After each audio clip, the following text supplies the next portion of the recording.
it right, actually. Oh, good. Thank. Hate to get the episode number wrong. Yeah, 66. This is 66. Yep. Cool.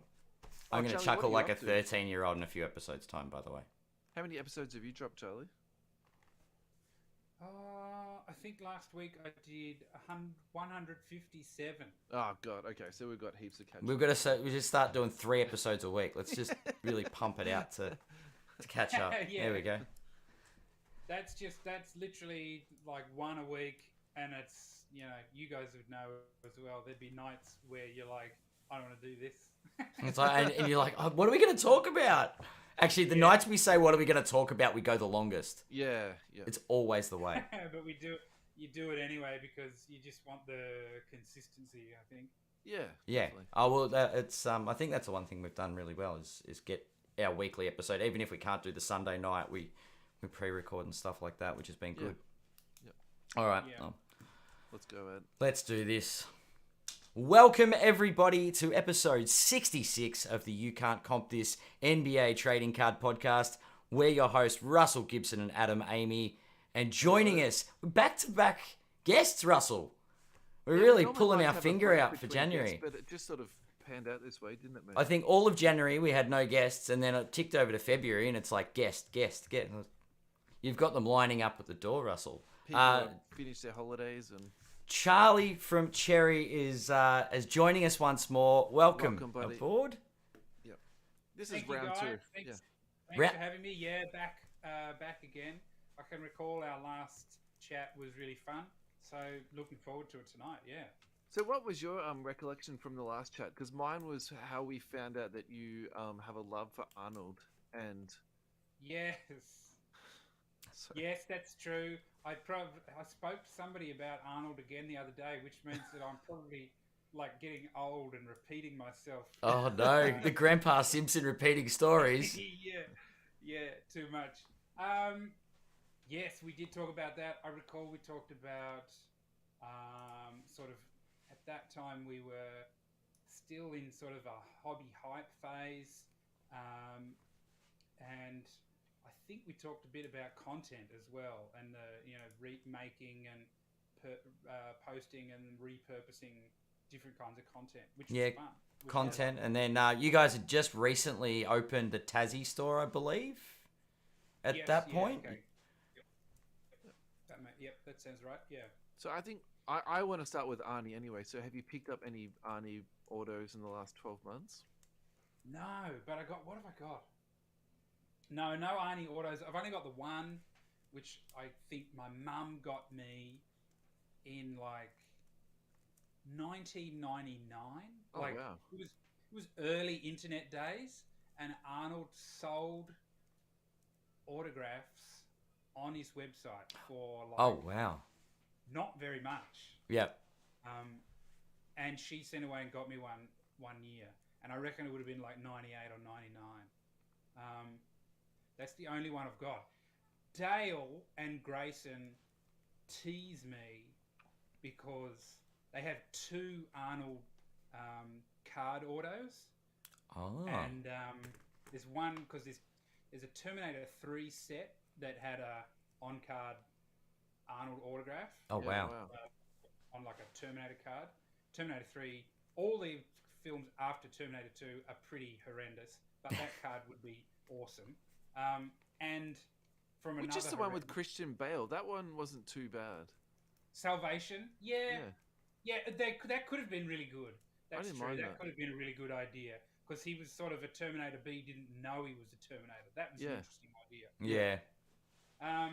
And there's another Arnold autograph on card from a Batman and Robin set.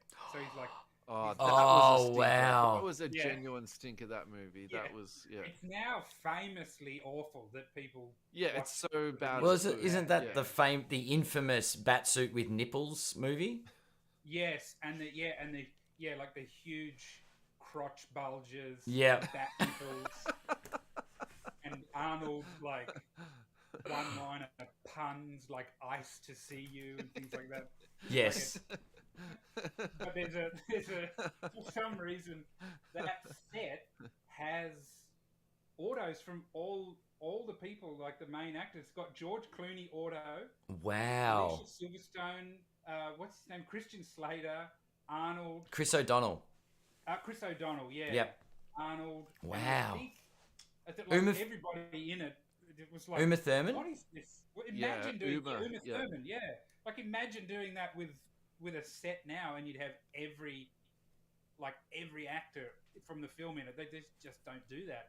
What's the case of that set you back these days? That almost seems like a good rip. Yeah, I don't know. You can still find it. The Yeah. autos, most of those autos, I think, are graded. That's why Dale teases me, because he sends me photos of it occasionally, because he's got that one and he's got the Terminator one. And Well, he's not sure what he's going to do with them yet, and he'll send me pictures of it, like, "Ooh, like you don't have this, basically. Like, oh my god. Do you think? All right, so you'd be the man to ask. Does Arnie have a rookie card? Because I know celebrities like their first printing, effectively. yeah, the Arnold rookie card, I'm pretty sure, is from a very limited Total Recall set, which I've got a couple of just because they're so much fun. So it's sort of in the middle of his movie star career, or that awesome section in the middle where it goes like Total Recall, Terminator 2, True Lies, that sort of phase. Where he sort of It's in the middle. transitioned from like Conan to like the Yeah. the Butch roles to the Terminators, where he became an actor, I guess. And you got to throw that's right. Kindergarten So Cop there's in there no- as well, right? Yeah. There's no set from. There's nothing from Terminator. There's nothing from like Kindergarten Cop or Twins. So the earliest set that I know of, I think, is that Total Recall set, which I believe was never actually released. You can only find it in like boxed sets. It was probably meant to go out in Oh. packs, and it never came out in packs and like sold at milk bars or whatever.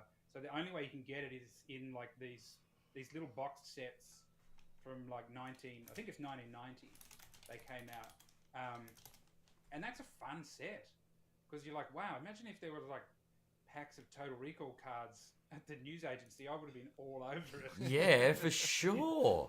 In 1990, yeah. And now that we've gone I'm down now the road route, I'm googling the Batman and Robin set, by the way. like Yeah, we've gone nice. down the massive crouch pockets, and we've gone down the nipples. And isn't Total Recall when the lady had 3 mammary glands? Yes. Yeah.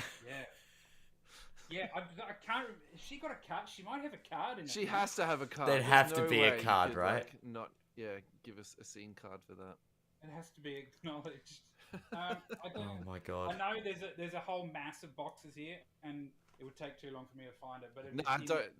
That's fine. That's fine. So, any big pickups the last 12 months? It doesn't have to be Oh. Arnold. Anything. No, anything not you've just really. added. Yeah. I did get some cool packs from the National in the States when we were over there. Yeah. Wow. Oh, nice.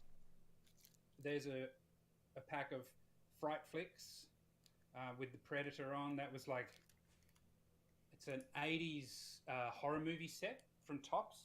Oh, which wow. I wish they would do again, but it would be, I don't know how they did it at the time, because it would have to be a licensing nightmare, because it's Yeah. got so many different films from all different studios. So it would have been a mess. I don't know how they did it, but that's a cool pack. I just learned I liked it for the pack art. It's That's very the 80s, That's a isn't pack it? of the Alien set, Yeah. Nice. Oh wow.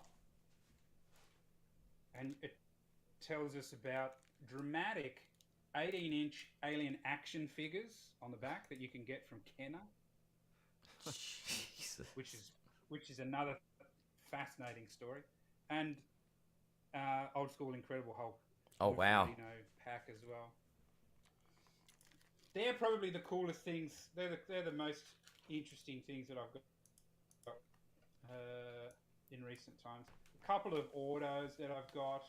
That I think this one I pulled in store from WWE Revolution, Yeah. Nice and one. it just makes no sense to have the Undertaker in this with this sort of sparkly background. Like it should be dark.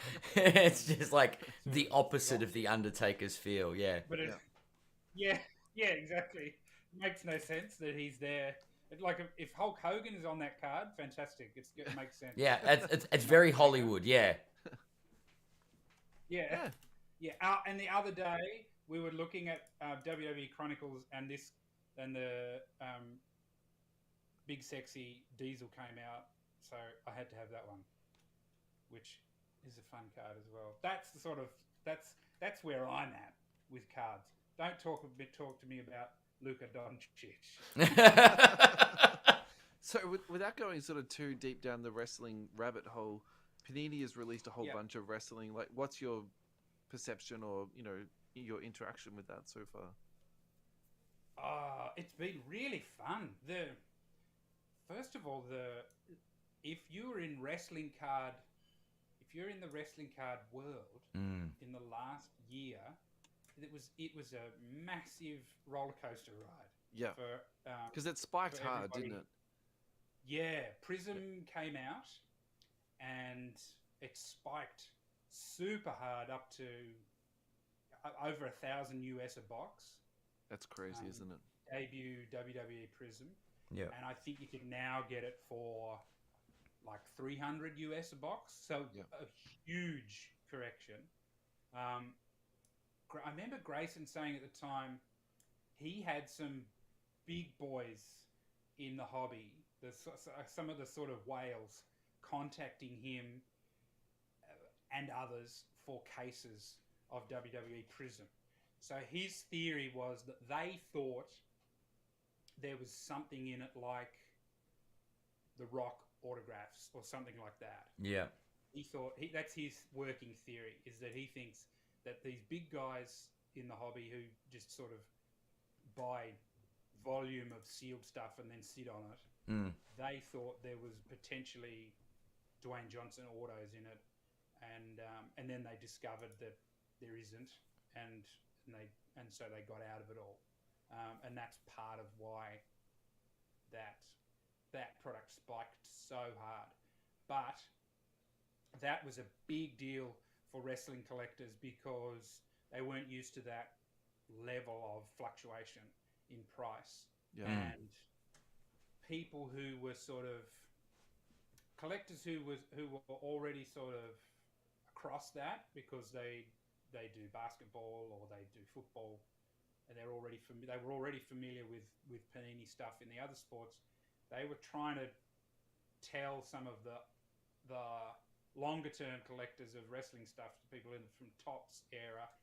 They were like, no, this is no joke. These boxes can spike quite a bit. Yeah. And so there was a big schism between the sort of newer collector and the older, long-term collector who's not used to that in the wrestling community. Similar to what's happened, I think, here with AFL collectors, not being used to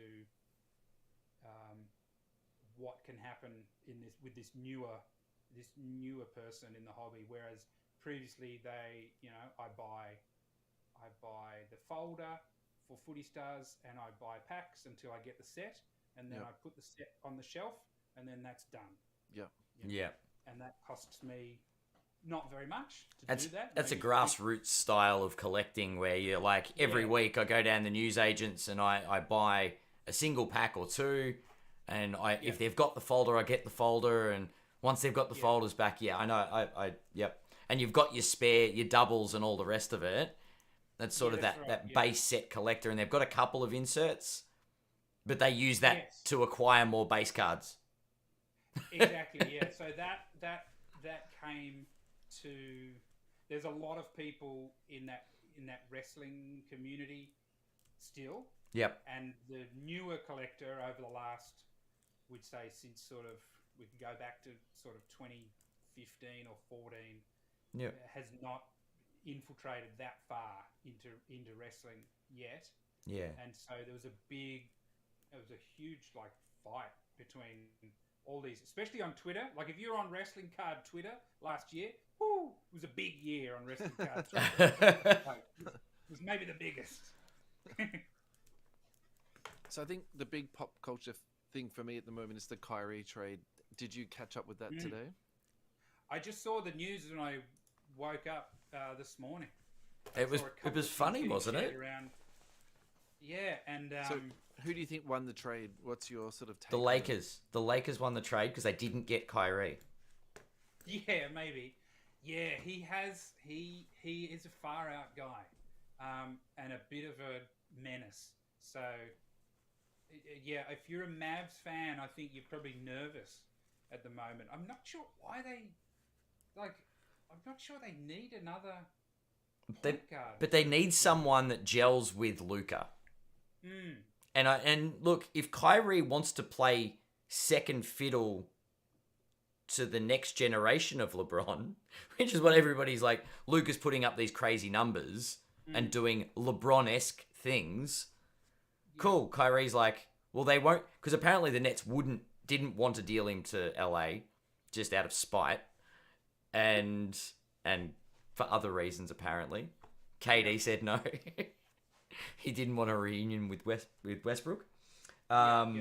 But it's like, well, Doncic is the next LeBron. So if he's going to go over and do the play second fiddle again, the younger, more, he's got more in the tank, I guess. And someone said in the socials that Luka's shoulders will have won the trade because a bit of weight will have been taken off them. Yeah, well, that's true. I mean, there's not really anyone else there. I don't know what they've got to do with that team to make it more competitive. It's a funny one because it feels like Cuban makes some weird moves.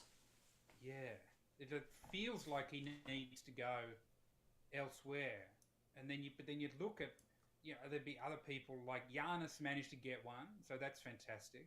Yep.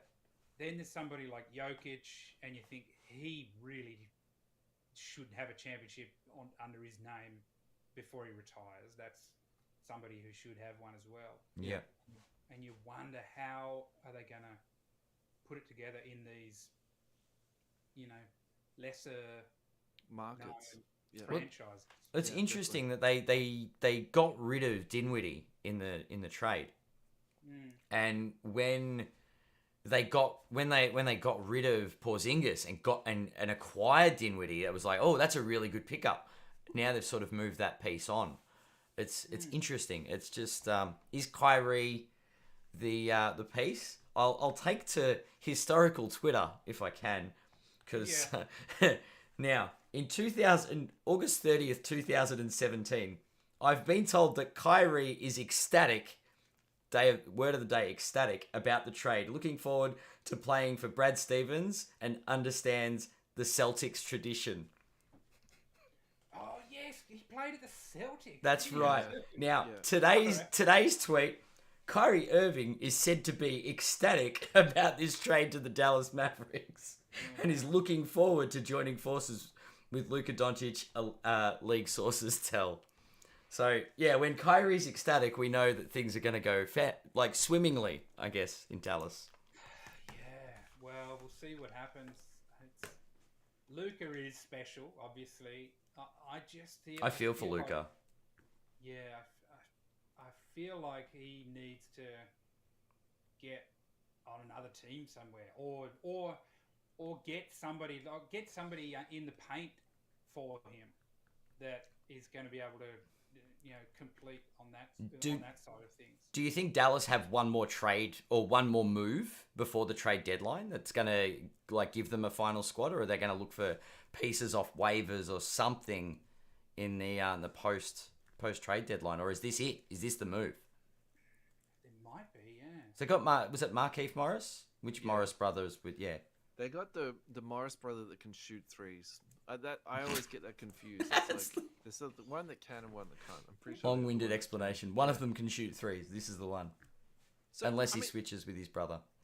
My take on this, I think Dallas got the best player. I don't think you can dispute that in a trade. But there's two really interesting components for me. The first one is how far has Kyrie fallen that that's all the Nets get back? Essentially, you're getting back Dorian Finney-Smith. And for me, that's the part I'm really sort of not struggling with, but I just think that to only get that back for Kyrie. And some people actually have said, well, that's a really good return for him because maybe you would have even expected less than that and not to get any picks. And then the other part for me is, the Mavericks are taking a swing here, and if it works, it's a very low risk move for them because then essentially you've just freed up all that cap space. Yeah. Or he does stick and he does work, and then you re-sign him. Then so you're saying before about making another move. I would imagine it's going to be very difficult for them to add another piece before the trade deadline. So my sort of feeling is they see how this sticks, and then next year they'll try and add that sort of third, piece of the big three to them because. I think the problem with Dallas, really what they're going to have is if they don't begin to win in a significant manner in the next sort of 1 to 2 years, I think that puts a lot of pressure on them to really do something crazy and almost swing even harder for the fences. Because whatever that would be. As soon as Luka gets upset, they're in trouble, right? Yeah, exactly. And why not bring someone that's going to really escalate that whole upsetting Luka thing, like Kyrie Irving? Like, why not? Well, the funny thing about Kyrie is, like, if you do think about who he has played with, like, he has played with LeBron and, excelled. He has played with KD and, they had a really good month of basketball. I think, without stating the obvious with Kyrie, it's just whether he can get his head in the right spot or not and do it. But before he demanded a trade, everything seemed to be going well in Brooklyn. Like, it was, smooth sailing in Brook, and before you got the word Brooklyn out, Kyrie puts his hand up for a trade. Yeah, so I think that part of it is not so much the on-court performance. I actually think it's because they wouldn't re-sign him. So I think the management, like Kyrie's management... So you don't think it was he put it to bed at the start of the season and went, I'm going to wait until the trade deadline, and then if they don't sign me by this date, I'm getting it out there and forcing a trade before the trade deadline. I think if they didn't trade him before deadline, he would have left the team, and then they get nothing. So at least now they've got Dorian Finney-Smith and and Spencer Dinwiddie. Whatever happens with him, So look, I think hobby-wise, this is not going to be bad for Kyrie. So if you've been sitting on a heap of Kyrie and let's be honest, it had tanked the last sort of 12 months. I think that's a good thing. Yeah, I think fair. As fans of the show, we were pumping up Spencer Dinwiddie when Brian Forsman came on. So I think Dinwiddie will be very interesting in Brooklyn. He's really done nothing the last couple of years, and his prices are still incredibly low. Like, you can get silvers of him for sort of around $20 or so. Yeah. And look, unless something magical happens in Brooklyn, I can't really see any movement there. But Ben Simmons starts shooting threes. I don't know. Yeah, Simmons, I think we talked about him last week. I think he's pretty cooked. But I think the one probably to watch is Dorian Finney-Smith because, he really does have the... So if you think about it and you look at the Brooklyn rotation now, he's going to be a key cog. Like, if he doesn't play 33 to 36 minutes a game, I'm going to be shocked about that. Like, I think...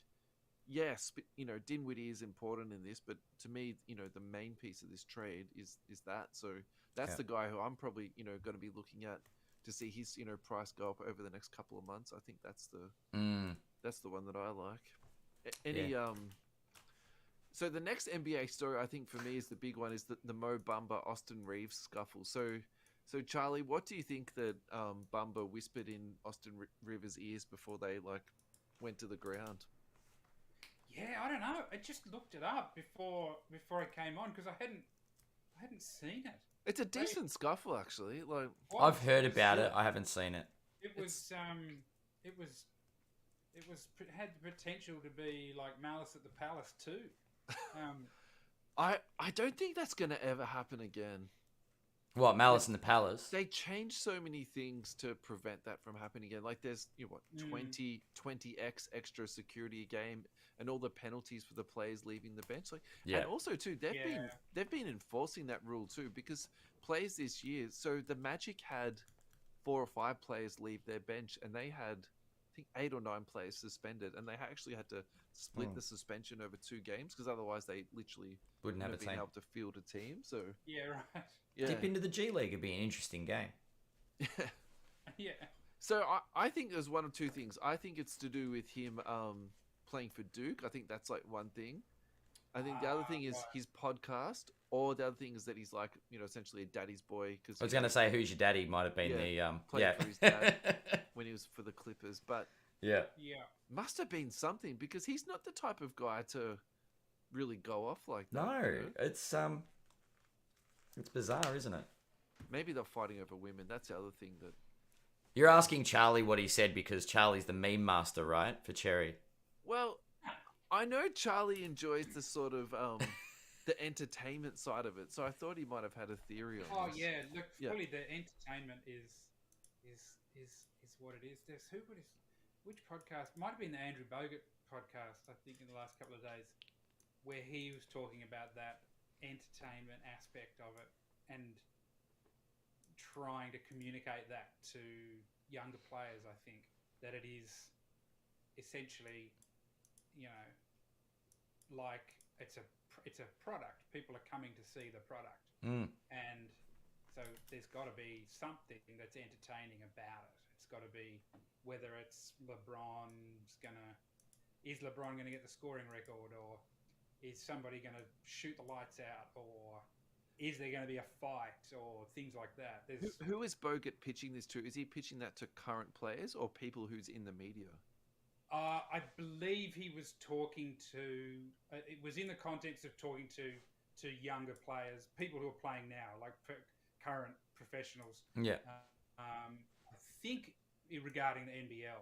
But that's really hard to manage, isn't it? Because you could imagine coaches wouldn't really want to entertain all that sort of things that could be perceived as a distraction, whereas at the end of the day, like that Bamba and Austin Rivers fight probably got a whole bunch of clicks, so yeah, it definitely gets clicks, but it's just simple things like celebrations and going over the top and drawing a bit of attention from the media is where the entertainment factor, and obviously the more clicks it's a business. There's TV rights involved, there's all sorts of things as far as the entertainment aspect goes. Yeah, that's right. It's got that. It's got to have. He likened it to the WWE in that they have an advantage because they can plan things. Yep. And everything can be choreographed, and we know, okay, this is going to happen, and then we're going to put the belt on Brock Lesnar. And we'll give it to Brock for a while, and we'll see how the market reacts. And then maybe at WrestleMania, he's going to fight Bobby Lashley, and then we'll switch it out again. Yeah. So it was interesting to hear. It was interesting to hear a professional athlete like that talk about it in that sense, because it does. That I wasn't going to watch that match, but I'd look at the fight. Yep. Makes sense. Now, I'm gonna segue to something that wasn't on the run sheet. You mentioned it. LeBron is about to break the record. How is this sales wise? How do you guys find? Like we knew it's on the cards for this year.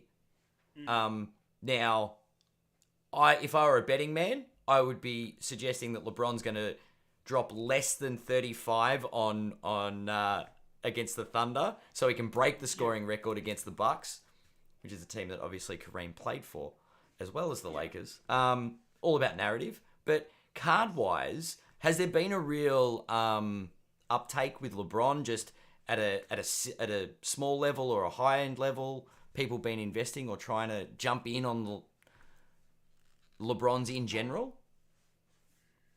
I don't know. Dale would be the one to ask that question, but I would imagine, yes, there'll be a little bump in interest around him. People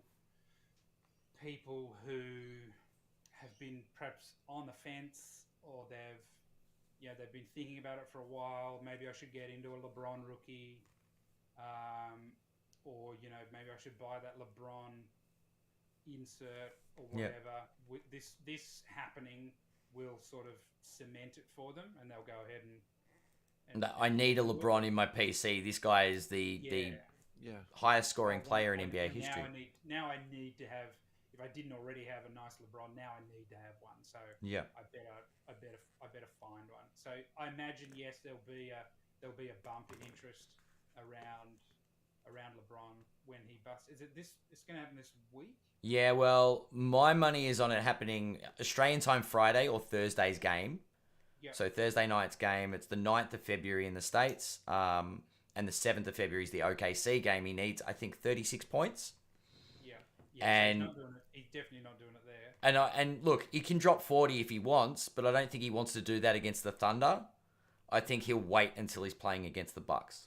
See, now this is where we get into WWE territory, because this Correct. is clearly planned by LeBron, by his team, Mm-hmm. that he does it at the Staples Center against the Bucks. That is not an accident.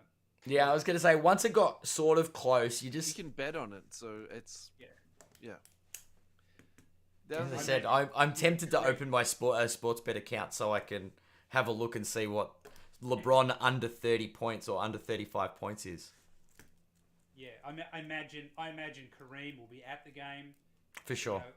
All he of said that. he was going to be there, and he's said he's going to be nothing but supportive. And Oh, look, I don't think spoke about Kareem would legacy ever think that record was going to be broken. And the fact that LeBron was even getting close, it's amazing. And to he be would have along knew for the the ride. last couple of years, I reckon, because I feel like this has sort of been, sort of bubbling underneath the surface for a little while now. And LeBron versus Father Time. I think if anyone's come close enough to beating Father Time, LeBron is getting damn close. he's just unbelievable, isn't he? He's like a machine.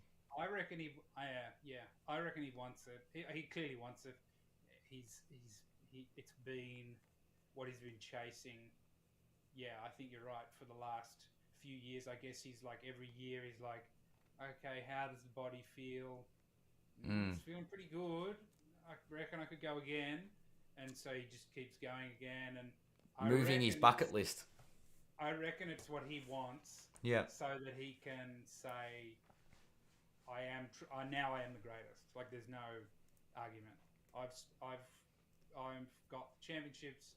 I've got the how many other records has he broken? Like there's other ones he's broken as well. Now I've beaten Kareem, who's a goat. So now I'm the best. Yeah. I've surpassed Jordan. That's what he wants. 100%.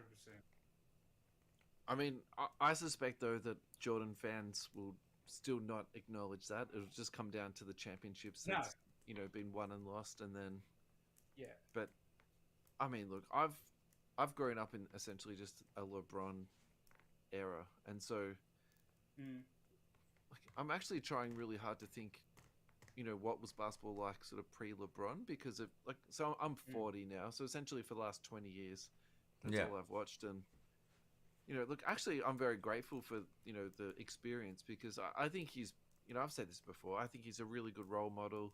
I think the way he has his schools, and he never has bad press. He doesn't have criminal charges coming forth and all that type of stuff, and just he's been such a great ambassador for the league. And whether you love him or hate him, you have to.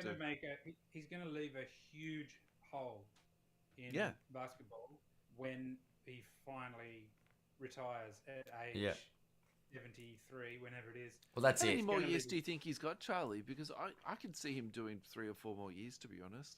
And he's already developing. And he's already developing this sort of under the rim, old man game, and I assume he'll just get bigger and bigger and just sort of just stand on the low block and shoot fallaways, I suppose. Like, why not? Yeah. He wants to play with his son. That's literally the goal, right?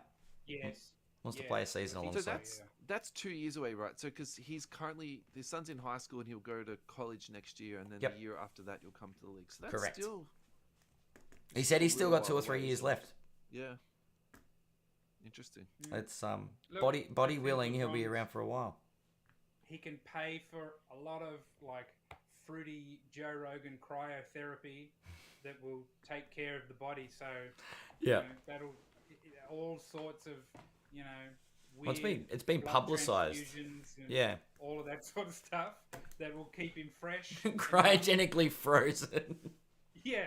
just put LeBron into storage. He's like, he's been put on ice for the rest of the season. No, literally, we've cryogenically frozen him for 6 months. Have I told you guys my HGH theory about LeBron? No. So I'm convinced he's using HGH, and I more believe it so that it's not so much to increase his physique, because you saw him when he came into the league at 18. He was like bigger than 85% of the league. He was a Mack truck. Yeah, I think it's for his recovery, and I really, I'm this thought in my head is so firmly planted. The other thing is they don't test for HGH at the moment in the league. They test for other types of steroids, but not specifically HGH. That's interesting. And so my theory is that the day he retires, the day after that, they'll introduce a testing protocol for HGH. So if we can just bookmark this conversation for 3 years down the track. Oh boy. Yeah. Oh boy. The conspiracy will be unveiled. We'll have a Netflix special that will be on. Hat right now. That's what I this episode will be dragged up for the Netflix special. Yeah. Adam spoke about memes before, Charlie, and do you make all the memes for your socials and stuff like that, or do you steal them from other people? And yes, you steal them, or yes, you make them? Sometimes I steal them. Sometimes I appropriate memes. Mostly what happens. Yes, I make them all. Yeah. Mostly what happens is I go to a few little websites that I use in the morning that a lot of people use, I think, because I see people doing similar things. A few different Reddit boards. 4chan is always good. Twitter, Facebook as well. Anywhere that you see memes, you can, and if they're about, a hobby, that's when you can easily switch. You just switch it to cards. So if it's about fishing, switch it to cards. It's about cars, switch it to Pokemon. Yeah, that's easy to do. Yeah. And then the ones on Reddit, that sort of stuff. That's where you're going to see, that's literally like going out to the meme fields and harvesting the freshest memes. And harvesting fresh memes.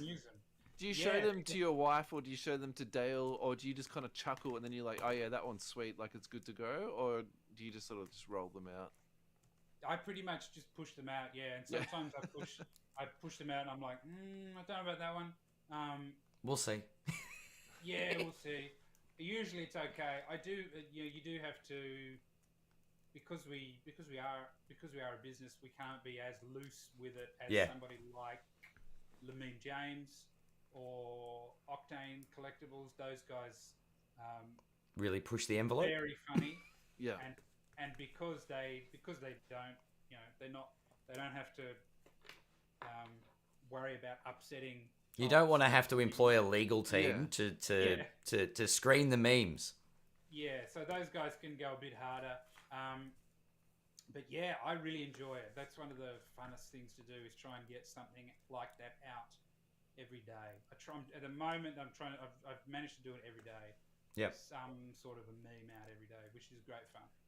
Yeah. It must be a nice feeling. And it's like, not many people get to say their workday starts with harvesting fresh memes.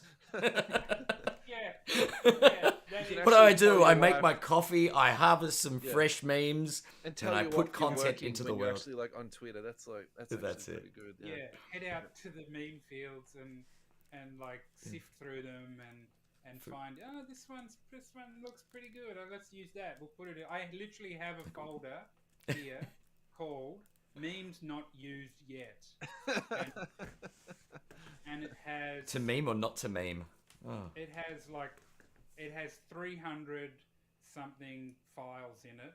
Okay. That because if I see them, I just save them, and then I put them in the Memes Not Used folder, and when I don't have any imagination, I know I can go and use those ones because I've already sort of put them in the bank, and that's an easy one.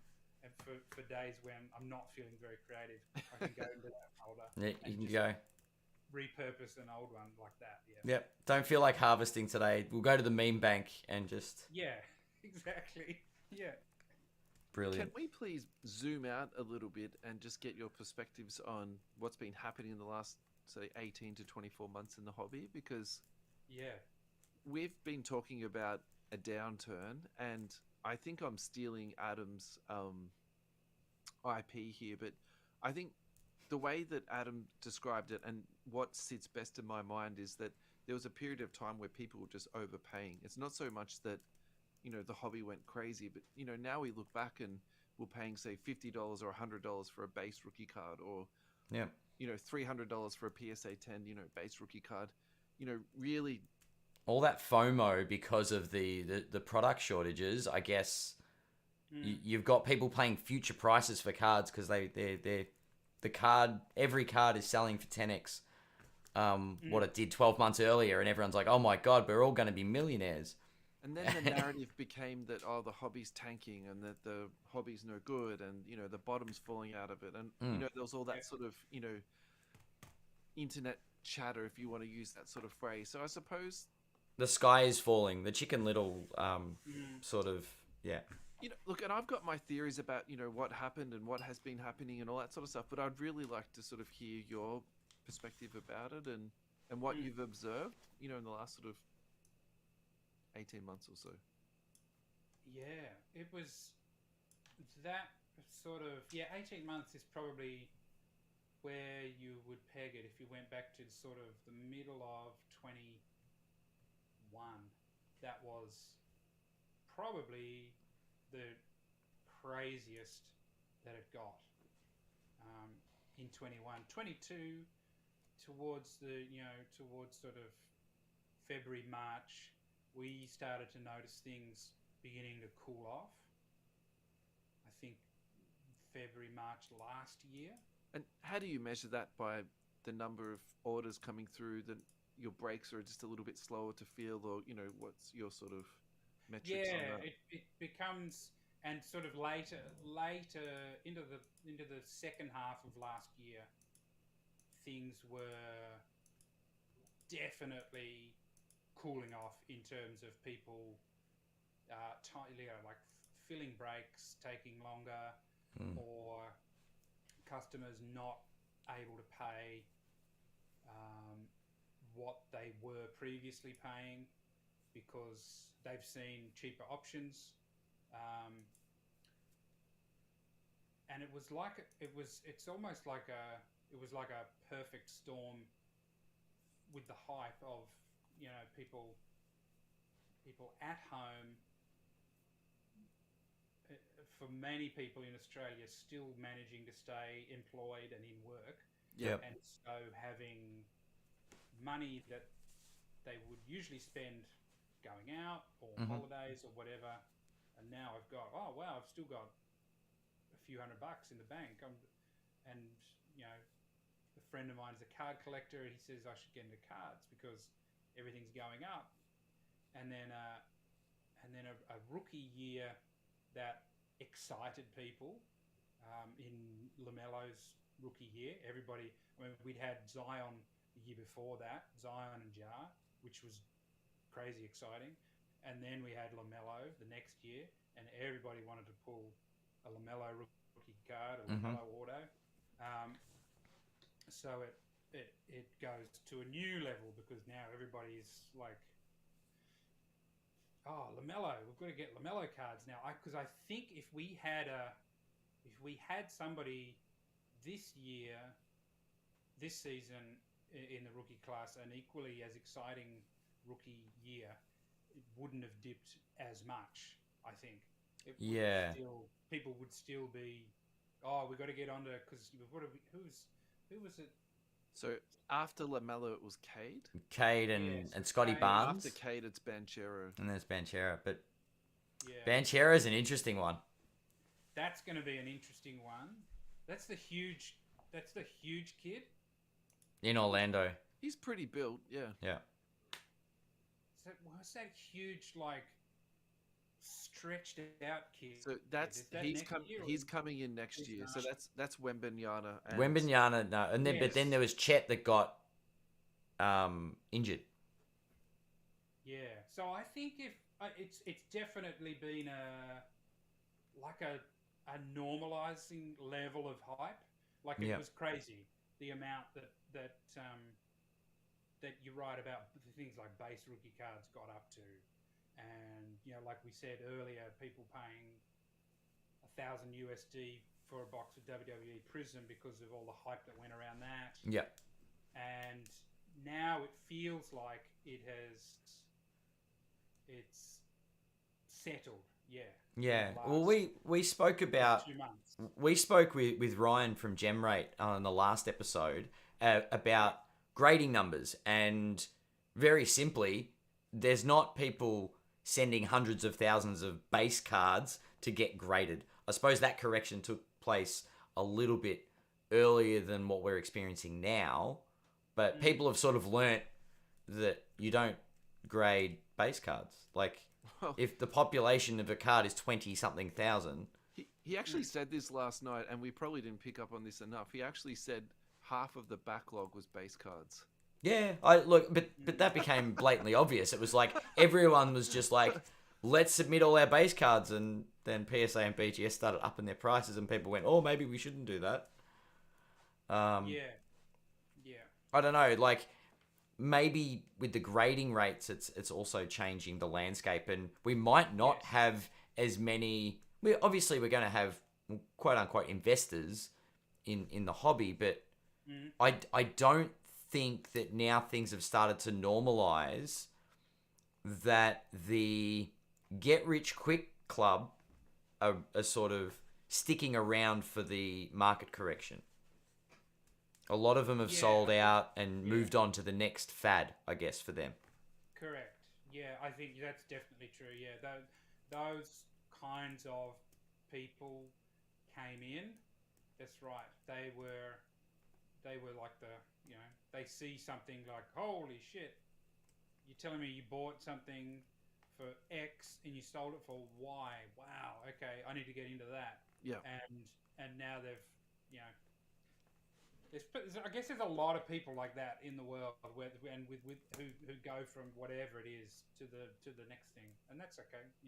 But you have waves, but you've got people coming into the hobby, and this also generated quite a wave of new interest and new blood of collectors. Like, not everybody's an investor. Not everybody's in it for the short term. A lot of people hadn't been exposed to it, have now been exposed to the hobby, getting into it and enjoying it and going, wow, this is a really cool space. There's some great people. I want to start collecting. I start my collecting journey, or people that are younger people that have got their first job have now got enough income to buy trading cards. But so there was a really great graph that someone drew that showed the supply of cards sort of between 17, 18, 18, 19, 19, 20, and basically the supply of cards, the graph was just sort of showing like an upwards arrow. Yep. And then there was on the same axis the amount of people coming into the hobby, like just driving up that demand. And basically there wasn't enough cards printed, to meet that demand. That's what caused the spike.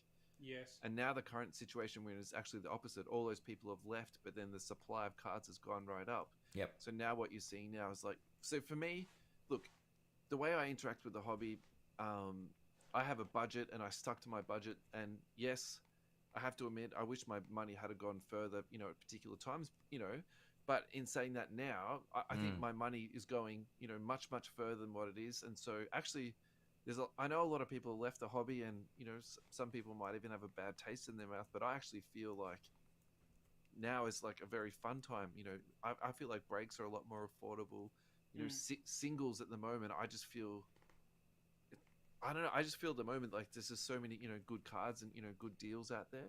Yeah. And something that, we don't talk on the podcast, and this is something I've sort of been wanting to talk to you a little bit offline about, but we talk all the time about, tracking how much do singles cost, but we don't track how much sealed costs. And that's something that I wouldn't mind actually sort of, try and build into the show. So for example, I didn't win this auction, but it was something I bid on in the last couple of weeks. I didn't put my bids in properly, but it was a 3 blaster auction. So it was a select blaster, an optic blaster, and a prism blaster.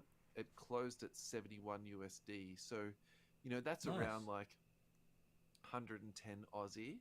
And probably by the time you got it posted back out to Australia, like if you're being realistic, it probably would have added another $20 or $25 to your bundle. So let's just say you're getting it for $135 or $140. Like to open those 3 blasters, like can you imagine, like, you know, some of those 18, 19 blasters were selling for and still are for like $300. Yep. Yeah. Do you know what I mean? Like, and that's how far we've sort of, you know, come down and sort of, you know, changed down the track. So yeah. Well, it's nice being able to impulsively, I'll say, be out and about, go into, for argument's sake, a Games World or an EB Games or even Kmart and that, and just still see product. Yeah. Because there was a period there where you couldn't find any basketball product on the shelves because they weren't making enough. Yeah, but I do wonder at the moment, though, that buying sealed in auctions is a really good play at the moment. Yeah, possibly. So I think there's a couple of things that's happening. Again, we spoke about this. You know, there's a lot of it out there. You know, the demand is down, but also I think people bought this stuff and it was kind of like, I'm going to make coin off this. Yeah. Yeah. Now the market's flipped around. They're kind of like, okay, well, I'm not going to make coin off it. I might as well Sell it and get out. The best way that I can, and the best way to do it is 99-cent start, 9 or 7 day auction, and then, you know, stuff like that happens where it's $71. And I suspect the person who did that didn't put coin into their pocket because, you know, by the time you pay your 16%, they got their coin back. Yeah. Well, they got a little bit back, right? But, you know. Well, it's better than not having any it's liquidity, right? That's what they're not these people that bought cases and cases of Prism Hobby and went, I'm going to put this away for decades and quote unquote invest in it. They wanted to get the quick flips out of it. The quick flips aren't happening anymore because there's enough product. Yeah.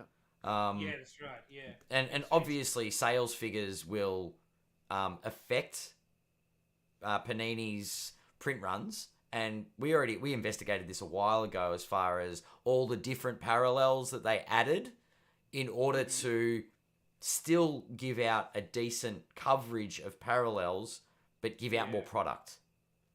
Yeah, yeah. Like you add different parallels so that you're still getting the rare cards, you're numbered to 199, you're numbered to 99, but then there's a bunch of unnumbered parallels that they top the product with so that, they can get more product out there. But with more product and less people, the demand slips off. So it's a cyclical thing. That's right. It was, especially given the shutdowns that they had at the printing places. They just that was the other factor of huge amounts of people coming into the hobby, and then we literally aren't able to print at the moment. So there's no cards here, Chopper. Like, exactly. And there's nothing to send it to anybody. Because we haven't been able to print. Yeah. And so that just exacerbated it in a huge way. And now we do have,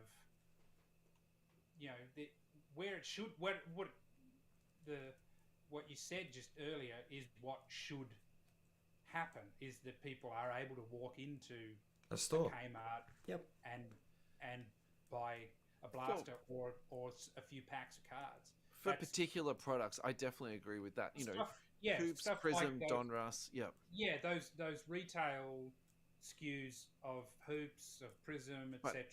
If we're walking into EB Games and buying iMac, I think that's when we genuinely should be worried about the hobby, because, you know, like that would be terrible, you know, and that really means something, you know, bad's happen. And look, and I suppose I shouldn't laugh at that. I actually went into the reject shop when I was about 16 or 17 and bought a box of like Skybox, and they were $1 a pack. Like it was $50 for the box or something.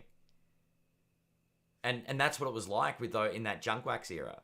Yeah. They made that much product and they just wanted to clear it. But I don't think high end's ever gonna go into the retail space. I mean, I think the hobby's well constructed in that sense. Yeah, I I agree. But if you ever see National Treasures at EB Games, I you would better say- pick us up a pack each. It's over. But practically too, I don't think the distribution would be like the deals wouldn't be made like that. And probably Yeah. Charlie, you can speak a little bit better to this. Like, Yeah. banter is not filtering it into, all that retail stuff into, and vice versa. Like Yeah. Panini Yeah. doesn't want all that hobby stuff going into EB Games. Like that's not there. No, that's not what people go into Kmart or EB or Target to get. They want Different part of the Kmart wants different a- element. Yeah. they want a $5 item or a $10 item that fills that hole. And they don't- parents they want a don't really $10 care what it item or a is. $5 item. With their kids looking at the basketball cards, they're like, we don't want to pay $40 for a deluxe hoops pack. We Yeah. want like $3 to $5 for a pack of cards for our child who just played a good game of basketball on their Saturday morning domestic game. Do you know what I mean? Like, This is probably a good spot to segue into our next question, actually. So the next question is, what is your opinion on Fanatics launching their own live stream shopping for trading cards and collectibles? And the sort of the second part to that question is, where do you think Fanatics starts and ends with their user experience? Because that second question, just hold on to that. I sort of thought a little bit. That's a very leading question for me because I've got a very pointed, topic I want to raise with that. So Let me just Okay. turn my light on. Yep. That's a bit better.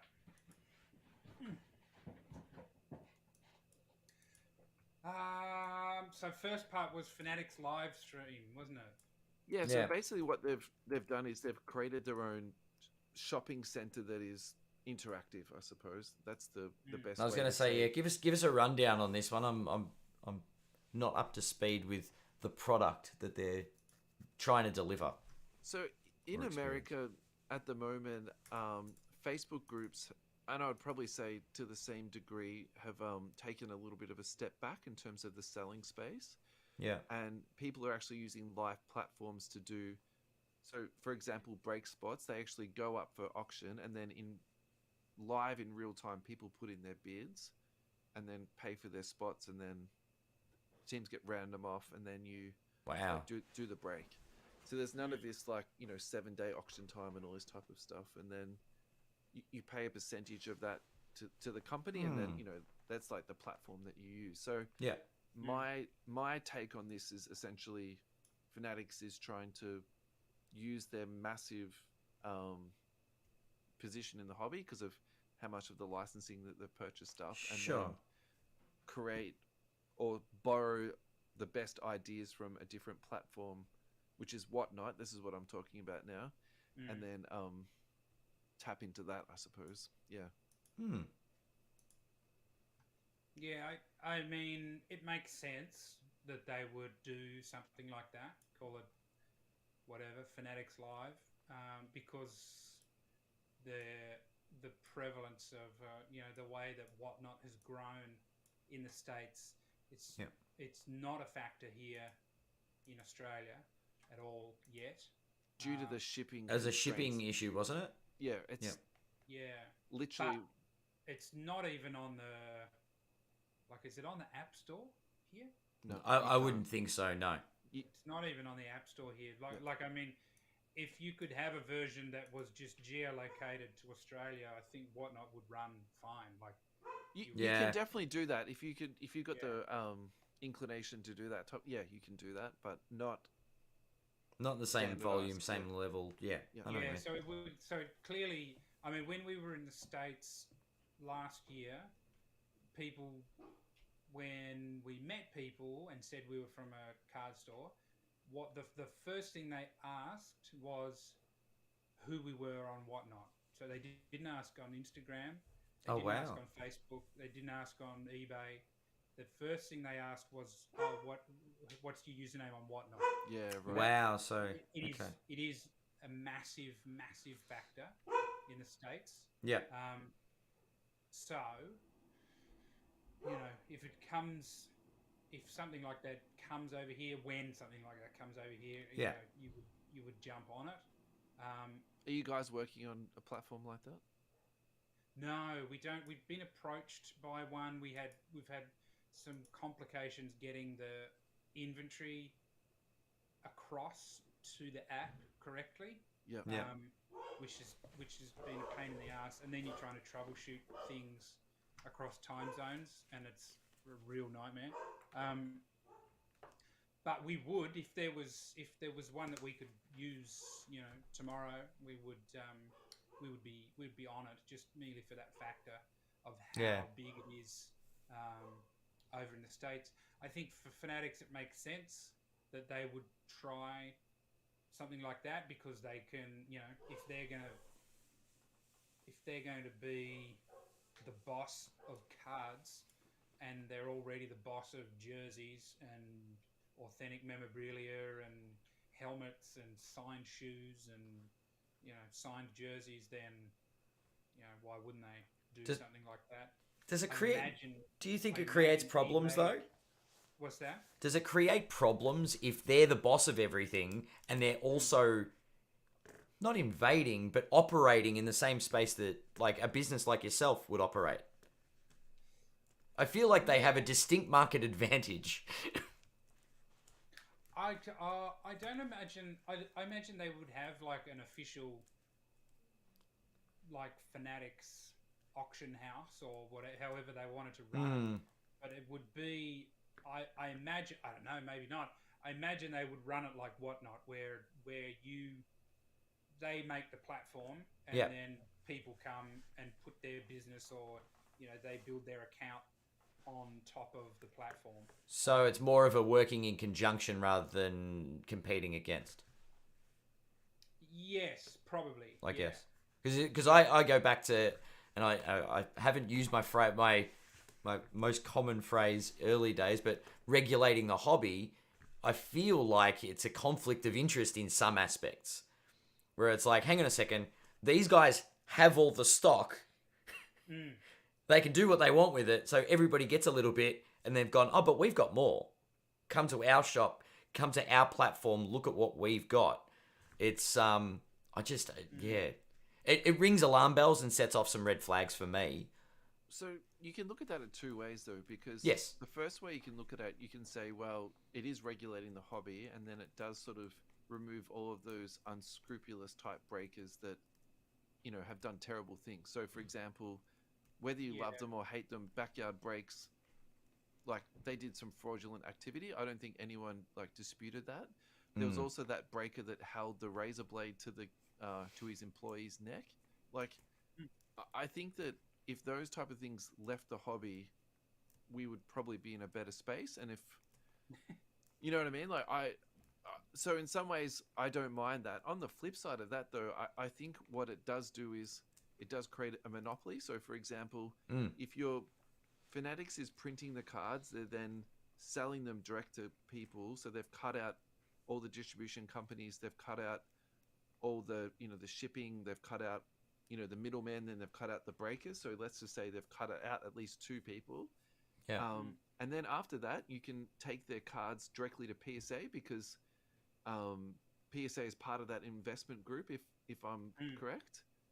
And then you could then ship directly back to your, home address. And I think that was one of the things that, if I remember correctly in the manifesto, what they were trying to talk about was creating something that was A, reliable, but also B, was sort of like a one-stop shop, so that you don't need to sort of, go here to get your cards cleaned and go there to get your cards polished and then go there to get your cards graded. It was just kind of like this sort of continuous experience that someone could sort of have. So I definitely think Fanatics are considering the end user experience, but I just think as far as the space as being someone that wants to operate a business in their world, you're right. Monopoly is probably the right word. Their world is Fanatics are going to show you how it's done, and you need to operate this way. And that's not regulating it. That's dictating it. But the other that's reason what I mean. why Yeah. I do think that they will create their own breaking platform and not have other people selling on it is because how many billions of dollars did these guys pony up for? It's a big deal. It's a big deal. Yeah. So I don't think that. But they make a lot of their money off the distribution side of it. It's like double dipping. I don't think you can be like, oh, you're going to spend $1 billion and then not think to get that $1.2 billion back. Like, you also can't. I can't think of the right word to say here, but you almost can't be sort of naive to think that they're not going to be out there to try and maximize their return as much as possible. And yeah, but when I talk about regulation, I talk about insider. Like, if you on the stock market, you get knowledge about things, right? And they call it insider trading. You're not allowed to use trade secrets that's not supposed to be common knowledge to your advantage. So, like, I this think is the where thing I think they're... where they could manipulate it would be case hits. So, Yep. Backyard Breaks was like, again, famous for that. They were like... Famous? Is it infamous? I think the social media work they did around that, for me, is all time. Charlie, that was gold. That was gold. What did you think about like that video where he was sitting there like sipping his apple juice, saying that you should come on to Backyard Breaks? Oh, such a great response. Yeah.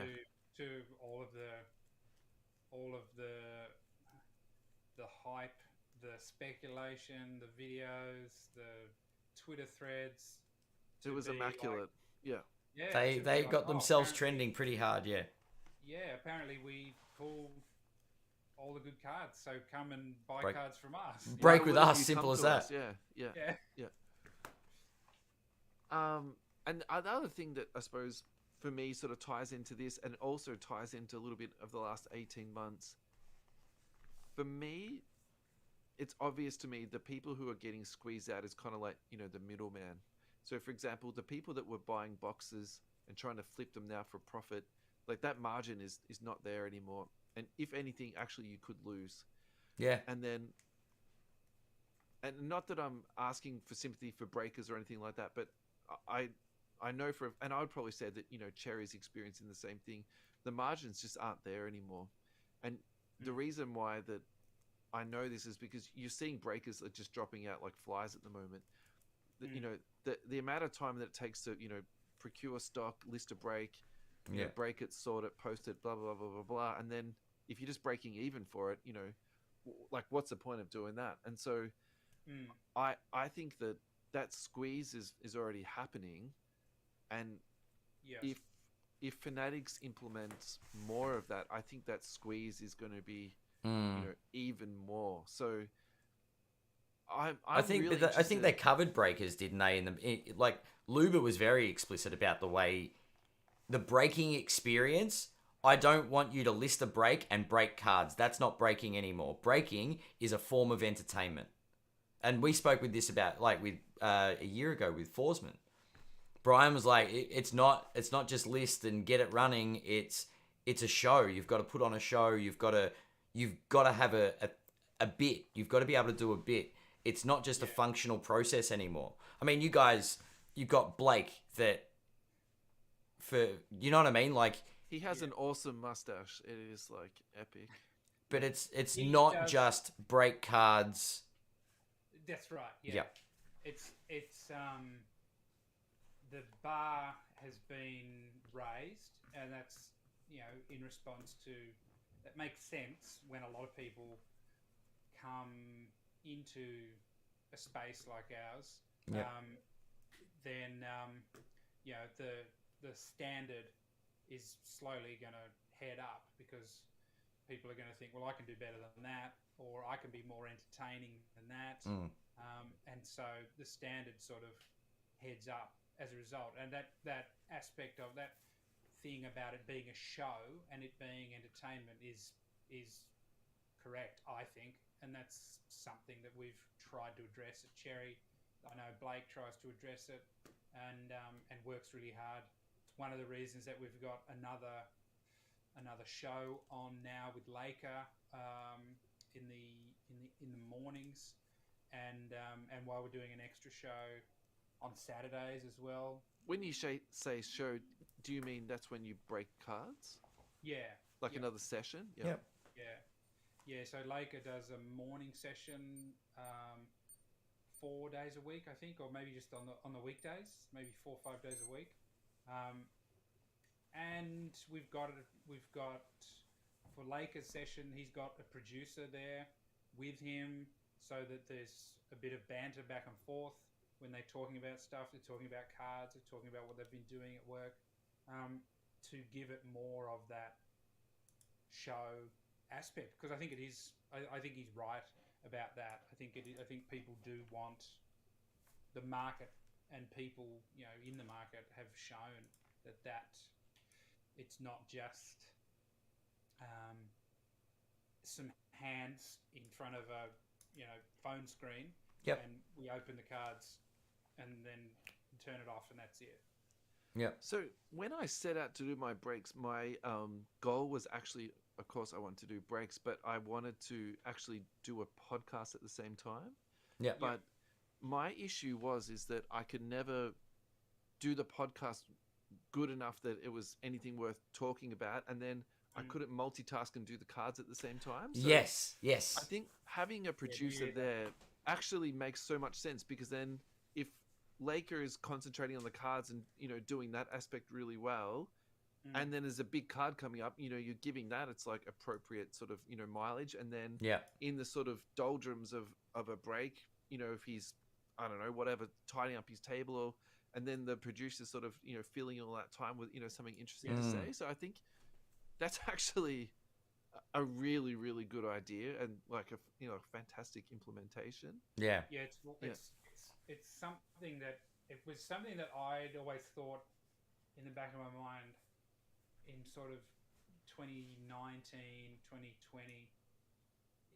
If people come into this space who are, like we've mentioned, backyard breaks, people like them. If people come into this space, they've got hype cards, they've got lots of money to buy extra stock, and they can be like the Jackass guys, or they can be like Barstool Sports sort of guys. Yeah. They are going to clean up, and that's precisely what happened. Yeah. They combined the whatever you want it, whether you love it or you hate it. I could take it or leave it. Sometimes they're funny, sometimes not. But the overall experience. So if you don't hit a card, at least you've had like a couple of laughs. And I think, that actually, and I thought it's so obvious, isn't it? When you say it like that, as simple as that, like it's actually, It's the end user experience, right? Personalities, and then you can build out those personalities with their own social media accounts, and then you've got then you've got the beginnings of card influencers and stuff like that, which we've seen over the last couple of years. Yeah. That was always my thought, and it's a difficult one to implement, to have. If I'm offered a job to be a producer on a card breaking site, Adam, I'm leaving, mate. And I was waiting for you to offer me a job as your producer. I'm quitting. You my break job. the cards, and I'll it. provide the entertainment. This is my epiphany of tonight. Thanks, Charlie. I appreciate this. This is delicious. I think our Saturday mornings are going to change very soon, though. Yeah, I would always, one of my ideas has always been like to have like Blakey come out, because he used to do stuff. Now he's probably too busy, can't do things as often. Like sometimes like a Halloween, he'll dress up, or we get like last year we got WWE Impeccable, and he dressed up like Kane for that stream. That sort of stuff. That sort of stuff is fun. The too busy excuse doesn't fly. Don't let him get away with that. Yeah. Nah, not good enough, Blake.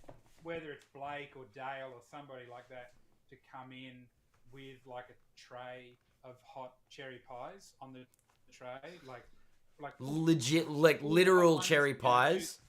Like literal cherry pies. Do that sort of dumb shit from Saturday morning cartoons. Do you know what they need to? You know what needs to happen on March 5th at the Hobby Hangout. Oh, beautiful! First thing, as soon as it opens, Dale's got to come in with a plate of hot cherry pies. Yeah, with like smoke coming off him. That's he's got on like the bacon. Chef's hat. Yeah. The chef's hat. He's got the baking, like whatever they call that jacket. Kiss the cook apron and just the apron. Yeah, that's what it's called. Yeah. Yeah. Yeah, Did the you- hobby hangout. That's not far away. Did No. you get up to Brisbane on the weekend? No, we didn't get there. We Did can't Cherry get- go or? No, none of us could go. We Oh, can't okay. get to the Brisbane ones. Yep. We get down to. We need to. Dale has had a road trip planned for a while to go on a sort of buying trip. Yep. Like a Australian pickers sort of adventure, which would be awesome to go along with in sort of a masochistic way. You need to go and record that. I was gonna say you need to take a camera crew with it and just make it into a TV series. You've got a producer already. You can do like the content. You need to like narrate this and make it happen.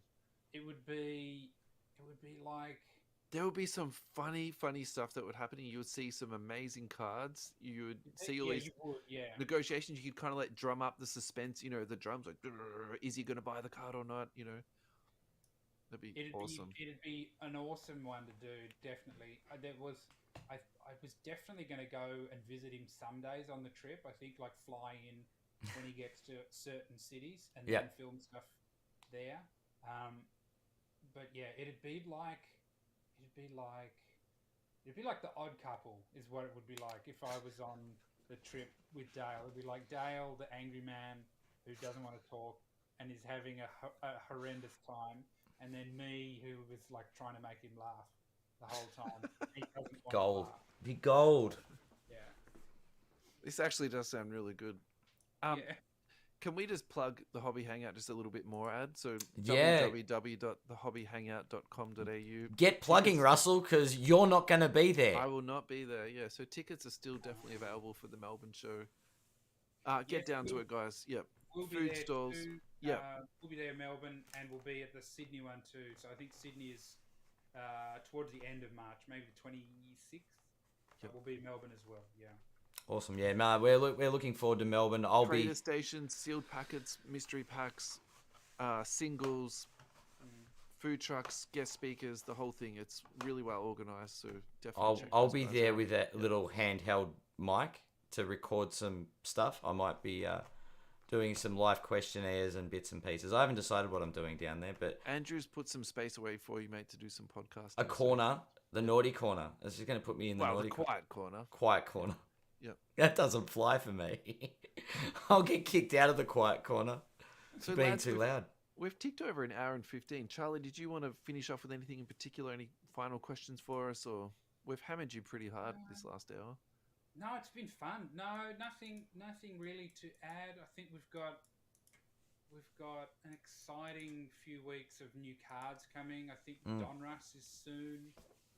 Donruss clearly I saw has been advertised already. Yes. And Donruss Elite. So I'm assuming that's coming up before the official Donruss. Looking forward to cracking a LaMelo rookie card.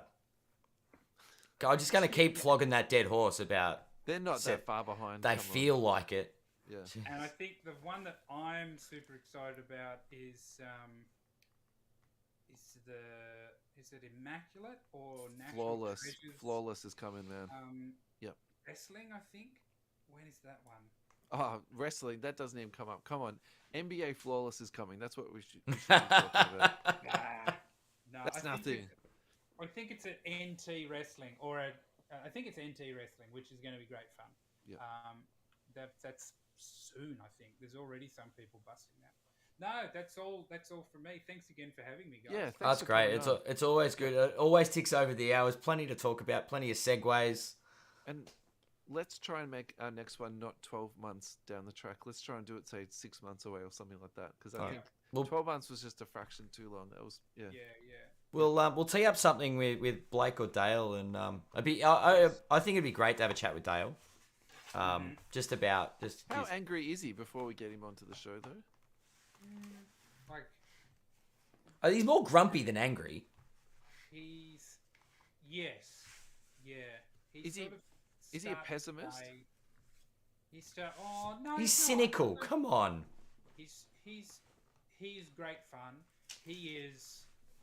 Grayson will back me up on this. He is probably like if there's a LeBron James of the card market and card market knowledge, and the ability to predict and things like that. He is probably it for the planet. Yeah. Like, he is extremely. There wouldn't be many people in the world who are better at what he does than him. The card clairvoyant. Yeah, he's a savant. Yeah, but he does get he gets too many eBay messages, and he gets too many support tickets to answer in the day. So that's where the anger comes through. All jokes aside, he does post some of the messages that do come through. Do you guys give him like support and or counseling to deal with that sort of online abuse? Like, no, but he should have it. He should definitely. No, so like a big thing in the last, I would say, 2 years in workplaces has been about supporting people with their mental health, right? Yep.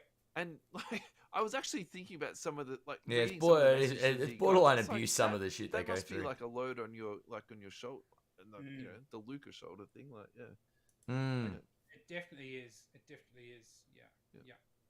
Anyway, but yes, Dale's a unique individual, and we'd love to have him on. Yeah, absolutely. Yeah. Alrighty, guys, thank you so much for listening, and have a lovely night. Charlie, thanks again for coming on. Adam, good to see you, mate. Pleasure as always. Thanks everyone for listening, and take care. I'll see you next time.